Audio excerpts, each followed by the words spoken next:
જય શ્રી કૃષ્ણ.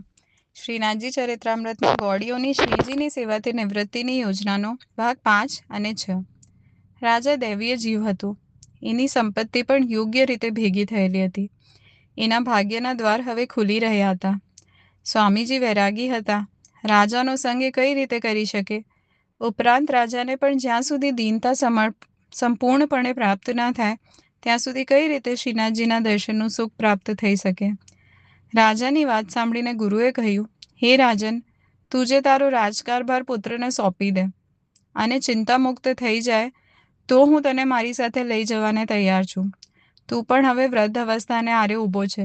સંસારની માયા છોડી દે તો જાતનું કલ્યાણ કરી શકીશ અને પ્રભુના દર્શન પામીશ. મને આપની વાત કબૂલ છે. આમે રાણી તો હવે રહી નથી અને પુત્ર હવે રાજકારભાર નિભાવી શકે એટલો મોટો અને સમજદાર થઈ ગયો છે. તો પછી મને સામે ચાલીને મળેલો મોકો હું શા માટે ગુમાવું? થોડા દિવસમાં તો રાજાએ બધું ત્યાગી દીધું અને પોતાના ગુરુની સાથે ચાલી નીકળ્યો. ચંદનકાશનો એક ભારો રાજાએ પોતાના માથા ઉપર લીધો અને બીજો ભારો શ્રી માધવાનંદજીએ પોતાના માથા પર લીધો. ગુરુ શિષ્યએ શ્રીનાથજીના દર્શનની તાલાવેલીમાં ગામ છોડ્યું. ચાલતા ચાલતા ત્રસી નામનું એક ગામ આવ્યું. ત્યાં થઈને પુષ્કરિણી નદી વહે. બંને ગામના એક બગીચામાં મકામ કર્યું. નદીમાં સ્નાન કર્યું અને ધ્યાન વંદન કરવા બેઠા.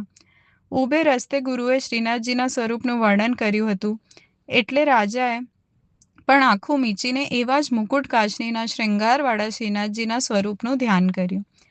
ધ્યાન ધરતા શ્રી માધવાનંદજીને અત્યંત વિરહ થયો કે અરે રે, આટલા મહિનાઓથી મેં પ્રભુને ભોગ નથી ધરાવ્યો તથા ચંદનનો લેપ લગાડી મુકુટ કાચનીનો શ્રૃંગાર નથી ધરાવ્યો.